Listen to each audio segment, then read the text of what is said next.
I watched Apple's new original movie, so you don't have to. It's called Ghosted, and it's pretty bad, but not for the reasons you might think.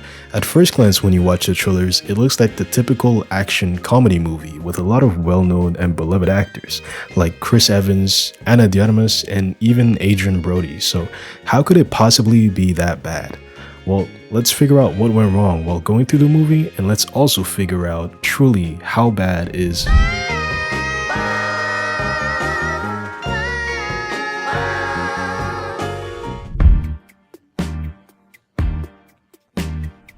When I first heard about this movie, it was from a tweet about this one scene where Chris Evans and Ana de Armas were racing up a flight of stairs, and the tweet said, "I'm convinced these two were never on set together," and they low-key had a point. The scene was super awkward, and you can tell by the editing and weird cuts that something was off about that scene, and so it got me curious. I scrolled down to the replies and there were actual pictures of them on set together, so why was that scene so awkward? Keep in mind that when studios release an exclusive clip like this, it's for marketing purposes and they're trying to convince people to watch the movie. So this is the best scene that they could find. I'm not gonna lie, after I saw that tweet, it probably took me about an hour to completely forget about the movie. Fast forward about a month or something, I was in bed looking for something to watch because I was bored and I remembered about Ghosted. This is actually the first Apple original I watched, so I didn't really know what to expect. The movie starts and we see Cole, played by America's Ass. That is America's Ass. And Sadie, played by... You look lonely. I can fix that. Cole works at some kind of flea market and it looks like all the vendors know each other very well.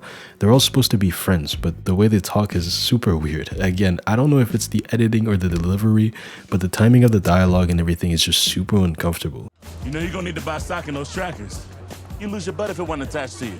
Well, you lost your hair and that was attached. I walked into that one. Hey, Cole. Are you okay? Oh, hi, Mark. Cole has this quirky thing that he has where he needs Apple tags to find everything that he owns because he loses everything. It low-key feels like an ad for Apple tags, but anyway, at least it's important to the plot of the movie. Sadie walks up to his plant booth and they have this conversation about how she's always away for work, but she wants to buy a plant. And it's kind of an analogy for Cole's love life because he's like a needy plant that needs water every day, but in his case, it's love that he needs.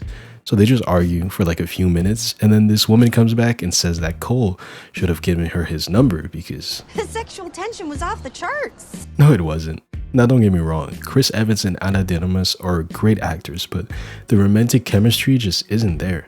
They were both amazing in Knives Out and they had good chemistry as friends in that movie, but in Ghosted, the romance between them just feels forced. And this isn't their fault because it's more of a casting problem than anything else because they should have chemistry reads when they get cast. But this is funny because Sadie was actually supposed to be played by Scarlett Johansson.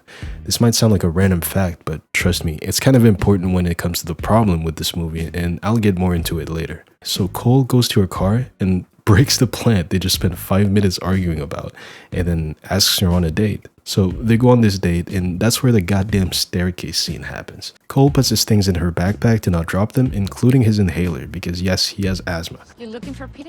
She wins the race with a backpack full of stuff and that's when Cole gets a little suspicious of her. She told Cole earlier in the day that she is an art curator, so why would an art curator need to be so in shape? This also explains why in the beginning she wanted a plant that wasn't as needy because she could leave the country at a moment's notice for months at a time. Anyway, so the rest of the date happens and then they end up hooking up. The next day, he comes back to his house and goes, I think she might be the one. Oh, really? I don't know how you can say that after one date, but anyway, his parents and his sister tell him that he can get pretty needy when he gets into relationships. And after hearing that, what does he do not to mess this up? He double texts. Nah, I'm kidding. He sends 11 messages in a row throughout the entire day. This guy is a professional bag fumbler. He helps his father do some yard work because they live on a farm, and then because of his asthma, he starts breathing super heavily, which sounds important, but I think the movie completely forgets he's supposed to have asthma from this point onward. He tries to find his inhaler and then he realizes that he forgot it in Sadie's backpack. Well, he's in luck because he tracks everything with Apple tags. So he checks his phone and she is in London. I think you can tell where this is going. Of course, he goes to London to find her, and then right after getting out of the taxi, he gets kidnapped while trying to find her. He wakes up in this kind of cave where this dude has all those dangerous insects for some reason, and this guy keeps calling Cole the tax man. No, I'm not a tax man. I'm a farmer. And you realize they've been trying for a really long time to track down this so-called tax man. So the torturer picks up a murder hornet and tries to scare Cole into giving him this passcode. And I don't know if this is intentional, but his acting is super goofy and cartoonish in this scene. It's almost like he's trying to make fun of the torturer, but I know for a fact that's not what this scene is trying to convey, so this just looks really stupid. An agent comes in to save Cole and kills everyone. And I wonder who that could be. It's Sadie. I think even the movie knows it's predictable because they don't even try to build suspense or anything. You can just tell immediately, and she removes her mask for some reason. This gets revealed later, but it turns out the famous taxman the criminals have been trying to find is actually Sadie. So what's the point of the mask if she's just going to remove it after literally 15 seconds? Anyway, Cole being the damsel in distress and Sadie being the savior is actually a pretty funny idea. I think on paper it sounds a little corny, but I'll give them this one though. They somehow made it work. Sadie fights some bad guys through the cave, and the choreography is actually not that bad. It's pretty fun seeing Ana de Armas doing stunts like this because it kind of gives me an idea of how her John Wick spinoff would look like. Okay, don't get me wrong, this movie's action scenes are not even comparable to the John Wick series, but I'm just saying, it's almost like she was born to be in action movies. If you didn't know, Anna is getting her own spin-off called Ballerina, and it's supposed to be set between John Wick 3 and 4 and set to release sometime in 2024. Anyway, they find a way out of the cave and...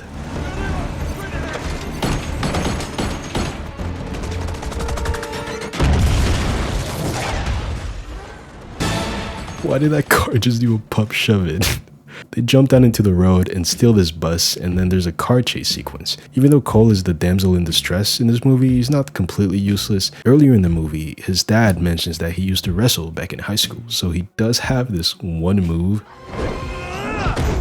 So yeah, okay, apart from the corny ass music they use, this scene is actually pretty fun. Look, this isn't anything great or groundbreaking, but it's much better than what I was expecting.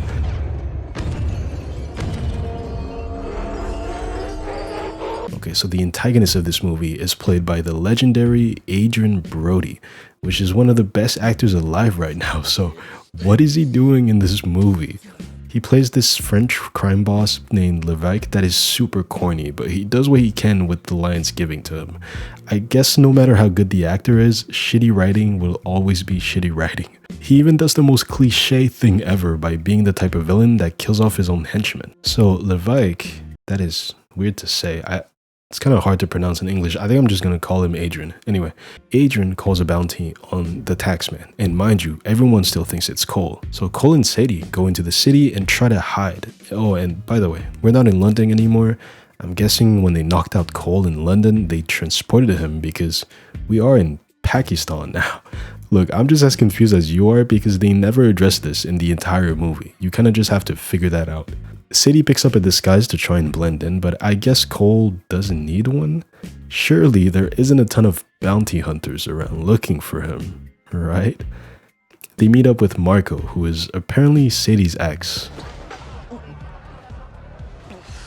Man, Cole just can't catch a break. They meet up with him because Sadie can't carry on her mission while babysitting Cole, so she pays Marco to bring him back to the US.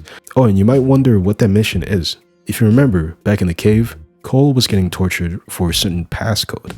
Well, Marco explains to Cole that this passcode is for a certain biochemical weapon called Aztec.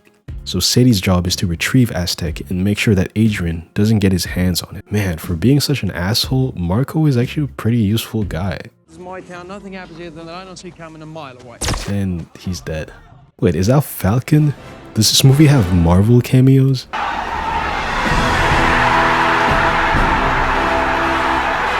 Anthony Mackie plays this bounty hunter and he takes both Sadie and Cole hostage. It's actually pretty nice seeing Chris Evans and Anthony Mackie reunited again. How long has it been? Since like Endgame, and he's already dead. Another cameo, I guess, because John Cho plays another bounty hunter and also takes them hostage. Man, I actually like John Cho. It's pretty nice seeing him in this too, and he's also dead. Bucky? Okay, this is definitely a Marvel thing, but surely this time he doesn't die, right? Tuning my senses.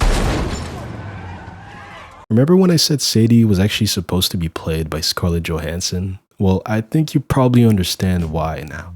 I think Apple tried to cash in on the MCU hype and tried to reunite these Marvel actors, but unfortunately, because of the scheduling problem, Scarlett could not do the movie, and I'm guessing they were way too far into pre-production to cancel it, so they ended up calling Ana de Armas to play Sadie. I swear, everything about this movie is just unfortunate.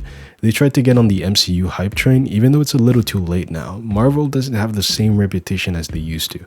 So, who is this movie for? Is it supposed to be for Marvel fans? This movie is just straight up confusing. The script feels like it's written by ChatGPT, and the soundtrack feels like it's from those royalty-free playlists on YouTube.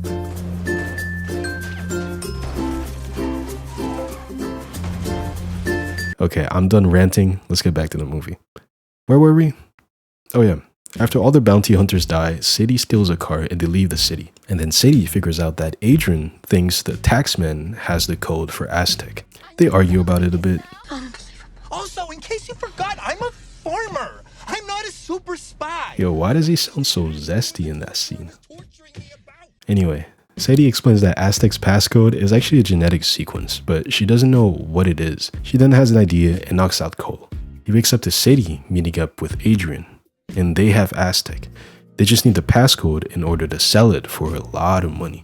Adrian Brody kills it in this scene. Again, as I said earlier, this movie is still poorly written, but he really tries his best to give the best delivery to those corny ass lines. Anyway, Sadie is trying to pass like one of the bounty hunters, so that explains why she met up with Adrian. She basically is using Cole as bait in order to get her hands on Aztec. They get on a plane, and then the plan goes to shit because Adrian's henchmen find a selfie on Cole's phone of them when they hooked up. He took a picture of her when she was sleeping. That is mad weird. You can imagine where this is going. Another fight scene happens and they eventually beat up everyone, but Sadie gets stabbed. Cole takes Aztec and picks up Sadie and then just straight up jumps out of the plane. What are you doing? I have no idea. And then they conveniently land on an island. You might be wondering, where is Adrian during all this? And he was actually not on the plane at all.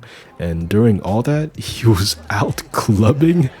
No, I'm kidding. He was actually meeting with a potential buyer of Aztec. So I guess they have a tracker on Aztec because they instantly find the island that Cole and Sadie are on. But then the FBI comes in and saves the day, but they do lose Aztec in the chaos. They come back to the US to figure out a plan to get Aztec back, and Cole is now deeply connected to this mission, so he can't really go back home until this is all over. Remember, Adrian still thinks Cole is the taxman. Cole has to be useful somehow, so he figures out that this random plant on the monitor might be the genetic sequence necessary to unlock Aztec. So they meet up with Adrian again, this time with the FBI by their side, so everything should go to plan, and they're dead. I feel like this happens a lot. It's lazy plot convenience, or the opposite of convenience, because it's not convenient to the protagonist. Plot inconvenience. Anyway, Sadie comes in to save the situation, and she basically gives part of the passcode and then asks for $10 million. They have no choice, so they transfer the money, and then Sadie reveals that before coming, she scheduled a $10 million bounty on Adrian's head. And then conveniently, almost everyone in that room is for some reason a bounty hunter. Even the employees. And you should know by now how these scenes go. Some John Wick type shit happens, but out of nowhere, Ryan Reynolds just comes crawling into frame. Oh, you thought the cameos were over? Unlike the other cameos though, this one is actually way more funny in my opinion, which makes sense because apparently Ryan Reynolds wrote his own cameo in. So he's just being himself here, as usual, and it just works. My whole life, I'm a good, solid, active listener now. Oh, that's the other ear. I didn't need the ear. You keep going. You do what you do. During the fight, Cole breaks the gear that keeps the whole building from spinning, and then the entire room just becomes one of those spin ride roller coasters. Adrian gets fucking crushed by some debris, and then that's it. They recover Aztec, they have a moment, and then a happy ending. That's it. So I guess that really was it. The story overall is really nothing special, and it isn't terrible, but it's not that good either. I can't really put a word on it. There are some pretty boring moments sometimes, and when these characters meet, it's like I forget why they're meeting in the first place. Like I said earlier, the way the plot advances feels super lazy. As soon as a character moves the plot along, he just dies.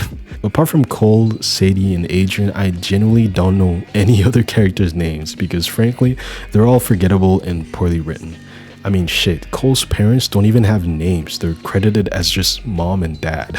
One thing that I'll give this movie credit for though is that it doesn't take itself too seriously. It's clearly just a fun movie you put on the TV when you're bored, and I think that's fine. Not every movie has to try and be a masterpiece or groundbreaking, but this movie just feels empty. Like it feels like it has no purpose and it feels like it has nothing to say. There are some cool shots here and there, but mostly the entire movie felt a little bland when it comes to the cinematography. The music was really corny. I don't even know where to begin. It feels like the type of songs you would hear in like a DoorDash ad or some shit. Ghosted doesn't try anything new, and it is really cliche and predictable, and that can be really boring.